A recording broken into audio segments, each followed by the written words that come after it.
សុបិនមិនដឹងថ្ងៃណាភ្ញាក់ភាពស្ងប់ស្ងាត់មួយរយៈតូចនៃពពួកសត្វរាត្រីចរនាពេលរំលងអត្រាតធ្វើឲ្យសីហាភ្ញាក់ក្រញាងពីដំណេកគេស្ដាយអើយសែនស្ដាយព្រោះកំពុងតែយល់សពល្អទេតាមពិតមិនមែនជាការយល់សពទេជាង2ឆ្នាំហើយដែលពិភពសុបិនរបស់គេคล้ายជាការពិតហើយជីវិតពេលថ្ងៃគ្រាន់តែជាសុបិនមួយគ្រាន់តែសុបិននេះវាអាក្រក់ហើយមិនដឹងថ្ងៃណាពេលណាគេភ្ញាក់ពីសុបិនអាក្រក់នេះតែប៉ុណ្ណោះពោលគឺអ្វីៗវាច្រាស់ជើងតែទាំងអស់ច្រាស់ជើងដោយស្រុកខ្មែរតាំងពីថ្ងៃ17មេសា1975អញ្ចឹងអំបញ្ញមិញគេកំពុងយល់សពអ្វីអូមែនគឺកំពុងទទួលទានគុយទាវសីហាលិតបបោមិត្តហើយគេហាក់ដូចជានៅមានរសជាតិគុយទាវជៀបនឹងមិត្តនៅឡើយចម្លែកដែរកាលពីនៅភ្នំពេញក៏គេមិនមែនជាអ្នកមានសំណាង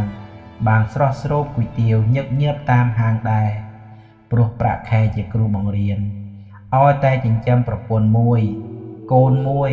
និងម្ដាយមួយគ្រប់គ្រាន់នោះរៀបថាអស្ចារ្យណាស់ទៅហើយប៉ុន្តែចុះចង្រៃអីពេលពូអាវខ្មៅវាចម្លៀសឲ្យមកនៅក្នុងព្រៃភ្នំដាច់ស្រយាលនៃតំបន់42ក្នុងភូមិភាគកណ្ដាលនេះគេបែរជានឹកឃើញគុយទាវគ្មានសល់ពេលយ៉ាងនេះទៅវិញប្រហែលជាអារម្មណ៍ដែលដឹងថាអត់នេះទេដឹងដែលធ្វើឲ្យគេឃ្លានសីហាប្រែខ្លួនសម្លឹងមើលដំបូលមកភ្លឹះភ្លឹះមុងដែលប្រពន្ធគេបានយកនាឡិកាទៅដូរនាឡិកាមួយដូរបានមុងមួយគួរដែរដោយកាលលោកមួយយកមាក់សដេះមកសុំដូរជាមួយកងកញ្ចាស់របស់គេពេលចេញពីភ្នំពេញអញ្ចឹងសីហាសើចយ៉ាងស្ងាត់និងយ៉ាងឈឺចាប់ក្នុងភាពងងឹតគិតទៅតម្លៃស្រេចតែលើមនុស្សជាអ្នកឲ្យទេតើ2ឆ្នាំនៃការអត់ធ្មត់សង្កត់ចិត្តកុំឲ្យលិចលង់ក្នុងការអស់សង្ឃឹមមានសង្ឃឹមគេអាចរស់នៅក្នុងស្ថាននរកហើយក្នុងនរកនៃកម្ពុជាប្រជាធិបតេយ្យគឺសង្ឃឹមនេះហើយដែលជាពន្លឺដ៏តូចនៅឯនាយក្នុងស្បែកងងឹតសូន្យសងជួយមិនឲ្យវង្វេងសេចក្តីអស់សង្ឃឹមជារោគដ៏សាហាវដែលលួនរសឹបកាត់បំផ្លាញឆន្ទៈកំទេចភាពថ្លៃថ្នូរជាមនុស្សទីមនុស្សបន្តិចម្ដងឲ្យធ្លាក់ក្នុងរណ្ដៅយ៉ាងងាយបំផុតហេតុនេះហើយសីហាត្រូវតែប្រយុទ្ធដើម្បីរក្សាកូនពន្លឺនៃសេចក្តីសង្ឃឹមនោះនៅឯក្រៅរោងខ្យល់ត្រជាក់ព្រៃភ្នំបក់មួយវឹបយ៉ាងខ្លាំងជ្រែកអង្រួនស្លឹកឈើនៃព្រៃស្រោងលឿនលឺដោយសំឡេងធ្ងរប៉ុន្តែមនុស្សម្នានៅក្នុងរោងដែលហត់នឿយពេញមួយថ្ងៃហើយនោះនៅតែបន្តលងលក់យ៉ាងស្កប់ស្កល់បន្តដោយសំឡេងស្រមុកពីជ្រុងមួយទៅជ្រុងមួយនិងកាត់ផ្ដាច់ដោយសំឡេងមមើម្ដងសីហាមើលតាមសំឡេងប្រហោងជញ្ជាំងរោងតែមិនទាន់ឃើញផ្កាយព្រឹកនៅឡើយទេឯផ្កាយក្រពើក៏ទៅសំយងក្បាលចុះខាងលិចគេប៉ាន់ប្រមាណជាម៉ោង2ភ្លឺប៉ុណ្ណោះសីហានឹកដល់ប្រពន្ធគេដែលទៅស្ទូងឯស្រែក្បែរភូមិគេខានជួបប្រពន្ធគេជាង2ខែមកហើយមិនដឹងជាប្រពន្ធគេសុខសប្បាយឬយ៉ាងណាទេពីម្សិលមួយថ្ងៃពូជាទៅភូមិយកស្បៀងគេក៏បានផ្ញើដំឡូងស្រមដែលគេជីកបានប្រហែលកន្លះល្អីឲ្យទៅប្រពន្ធនឹងកូនគេដែរស្អែកឬខាន់ស្អែកពូជាមកវិញគេប្រហែលជាដឹងដំណឹងសុខទុក្ខរបស់ប្រពន្ធគេមិនខានពីភូមិដល់ការដ្ឋានចំការព្រៃភ្នំនេះមានប្រហែល10ឬ15គីឡូម៉ែត្រតែប៉ុណ្ណោះប៉ុន្តែគេហាក់ដូចជាស្ថិតនៅចុងពិភពលោកមកខាងព្រោះអង្គការហាមផ្ដាច់មិនឲ្យសេរីក្នុងការដើរហើរទេព្រោះនេះជារបបកម្ពុជាប្រជាធិបតេយ្យគេនឹងវាសនាបានចាប់ដៃគ្នាមុនពួក CIA អាមេរិកនិងកូនឈ្នួលលន់នល់សម្រាប់ធ្វើរដ្ឋប្រហារ នៅថ្ងៃ18មិនិនាឆ្នាំ1970បន្តិចដូចជាមនុស្សមួយចំនួនដែលធ្លាប់រស់នៅក្រោមទម្ងន់នៃសង្គមមុនពុករលួយរូបគេក៏បានរួមសប្បាយនឹងការរលំចុះនៃសង្គមនេះពិសេសខ្លួនគេផ្ទាល់កាន់តែមានមូលហេតុរីករាយច្រើនជាងអ្នកឯទៀនផងឪពុករបស់គេព្រោះតែមិនចេះផ្គត់ផ្គុនមិនចេះលូនក្រាបមិនចេះបាតមិនចេះបាតមិនចោះហើយក៏ព្រោះតែហ៊ានមានមតិរិះគន់អយុត្តិធម៌ក្នុងសង្គមក៏ត្រូវគេផ្លាស់ឲ្យទៅធ្វើការឯតំបន់ដាច់ស្រយាលសីហានឹកឃើញឪពុកគេពេលទទួលបានសម្បត្តិបង្គាប់ការឲ្យផ្លាស់ប្ដូរទីកន្លែងក្នុង24ម៉ោងមុខឪពុកគេឡើងខ្មៅតែគឿតឥតនិយាយអ្វីមួយម៉ាត់សោះនៅពេលដែលម្ដាយគេគិតទៅប្រុងខ្ចីលុយកាក់ដើម្បីសោកប៉ាន់ប្ដូរទីកន្លែងឬផ្អាកការផ្លាស់នេះឪពុកគេក្រវីក្បាលអង្អែលក្បាលម្ដាយគេនិយាយយ៉ាងអ៊ូលអាក់ថាកុំអីអូនដើរជើង2ប្រសើរជាងជើង4បងទៅម្ដងនេះឆ្ងាយណាស់ហេតុនេះជាកុំឲ្យចម្ពាក់គេបន្ថែមលើទុក្ខវេទនាស្រាប់របស់យើងរួចឪពុកគេក៏បានងាកមកផ្ដាំគេយ៉ាងខ្លីទៀងទឹកភ្នែករហាមប៉ាលាកូនហើយឯងនៅមើលម៉ែឯងនិងប្អូនឯងណាឯងជាកូនបងត្រូវទទួលរែកពុនជំនួសពុកបើសំណាងល្អ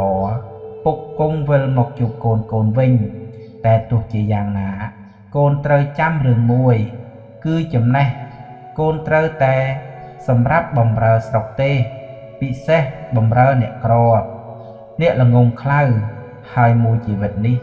ត្រូវរៀនដើរឲ្យត្រង់ខ្លួននិងដោយជើងទាំងពីររបស់កូនបើចង់បំរើត្រូវបំរើអ្នកទុនខ្សោយល្ងងខ្លៅកូនត្រូវតែបណ្ដោះឲ្យបានទឹកចិត្តស្រឡាញ់មនុស្សដូចគ្នាបើសំណាងល្អ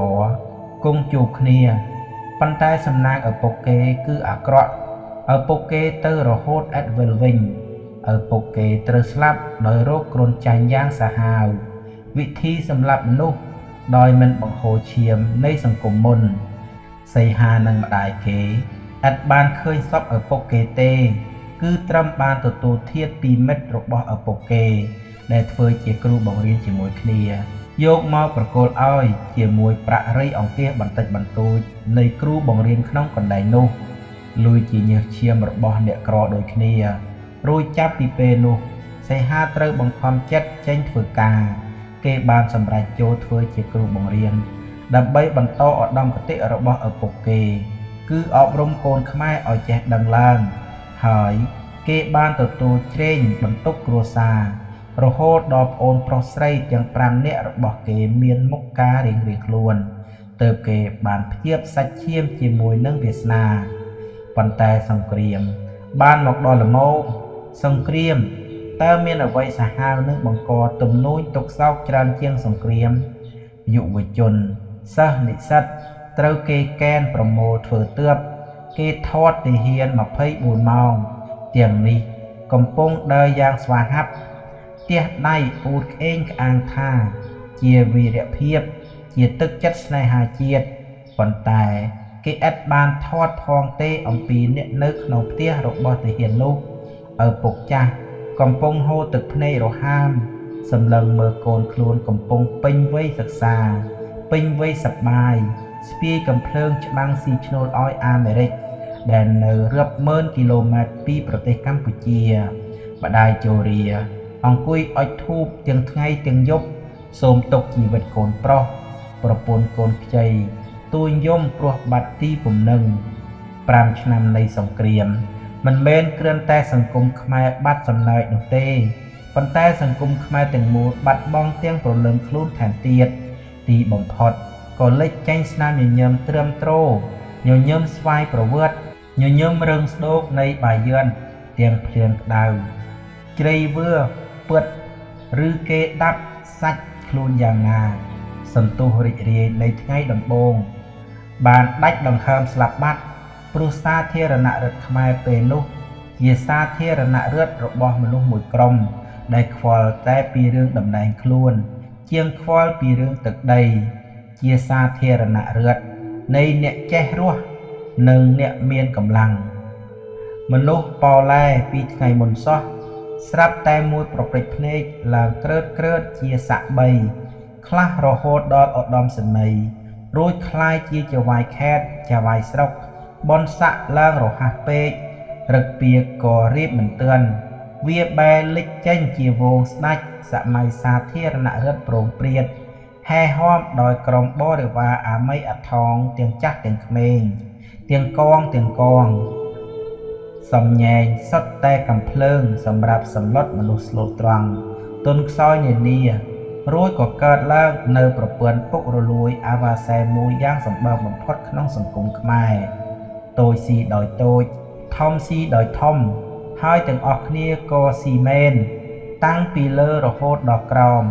តាំងពីអ្នកកាន់អំណាចរហូតដល់អ្នកគ្មានអំណាចគ្រូបង្រៀនក៏ស៊ីដែរស៊ីរឹតកលើកូនសិស្សម្ដងនេះដុំថ្មក៏គេចំហៀវទើបតែចេញប្រេងហើយអ្នកដែលរងគ្រោះ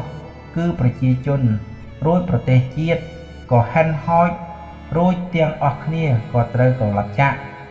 សីហាននឹកឃើញស៊ីថនជាគ្រូបង្រៀនជាមួយគេចាក់ក្រពិតនិយមអាមេរិកាំងរយក្របបែកគ្មានសល់ពេលលើទឹកដីកម្ពុជាជាពិសេសនៅឯជនបទតាមយុទ្ធសាស្ត្រដីឆេះកម្ដៅបង្ខំប្រជាកសិករឲ្យមកនៅក្នុងតំបន់ដែលពួកវាកាន់កាប់អាមេរិកកាន់តែទម្លាក់គ្រាប់បែកនៅឯជនបទគ្រាប់ផ្លោងចូលភ្នំពេញក៏កាន់តែញឹកញាប់ហើយចាប់ពីដើមឆ្នាំ1975គ្រាប់ផ្លោងចូលទីក្រុងឥតមានសល់ថ្ងៃហើយទាំងនៅជនបទទាំងនៅភ្នំពេញអ្នកដែលរងគ្រោះអ្នកដែលស្រែកទ្រហោយំគឺជាប្រជាជនមនុស្សកាន់តែហូរហៀចូលភ្នំពេញគ្រាប់ផ្លោងក៏កាន់តែស៊ីជីវិតមនុស្សតែអ្នកដែលស៊ីផឹកហូរកញ្ជ្រៀវក៏កាន់តែសបោស៊ីផឹកហូរកញ្ជ្រៀវព្រោះឧត្តមកតេបានរលាយបាត់ទៅហើយស៊ីផឹកហូរកញ្ជ្រៀវទើលតែផ្លូវដឹកស្បៀងទាំងប៉ុន្មានត្រូវកាត់ផ្ដាច់អង្គរក៏ត្រូវនាំមកដោយយន្តហោះអ្នកទៅលីអង្គរនៅវាលយន្តហោះបានប្រាក់មួយថ្ងៃ5,000រៀលនិងអង្គរមួយតៅរង្វាន់ច្រើនព្រោះគ្រោះថ្នាក់ច្រើនយន្តហោះពេលចុះឥតពន្លត់ម៉ាស៊ីនទេម៉ាស៊ីនមិនពន្លត់អ្នកលីសែងមិនបានឮស្នូស៊ីរ៉ែនដែលរោប្រាប់ថាមានគ្រាប់ផ្លោងបាញ់តម្រង់មករហូតគ្រាប់ទី1ធ្លាក់ផ្ទុះឡើងទើបដឹងថាមានគ្រាប់ផ្លោងតែគ្រាប់ទី1ធ្លាក់មានមនុស្សមួយចំនួនបានត្រឹមតែដឹងព្រោះគេមិនអាចរត់ទៅណាបានរត់ទៅណាមិនបានព្រោះគេត្រូវដេកក្នុងក្លុកឈាមហើយស៊ីថនស្ថិតនៅក្នុងចំណោមអ្នកទាំងនោះនៅថ្ងៃមួយគេស្រែកហៅប្រពន្ធគេរហូតដល់ពេលគេដាច់ខ្យល់នៅពេលដែលឡានដឹកគេមកដល់មុខមន្ទីរពេទ្យលោកសង្ឃ5,000រៀលគឺ$2,000និងអង្គរមួយតៅហេតុអ្វីបានជាស៊ីថនព្រមយកជីវិតទៅបដូរអញ្ចឹងអ្នកណាបង្ខំឲ្យស៊ីថនធ្វើយ៉ាងនេះអ្នកក្រជានិច្ចកាលជាអ្នកទទួលរងគ្រោះក្រល្ងងក៏ព្រោះតែសង្គមវាជាជឿនវាហួងហែងវាកេងប្រវ័ញ្ចគេចាប់កូនអ្នកក្រធ្វើទាហានតែកូនអ្នកមានទៅដេករៀនឯស្រុកបារាំងស្រុកអាមេរិក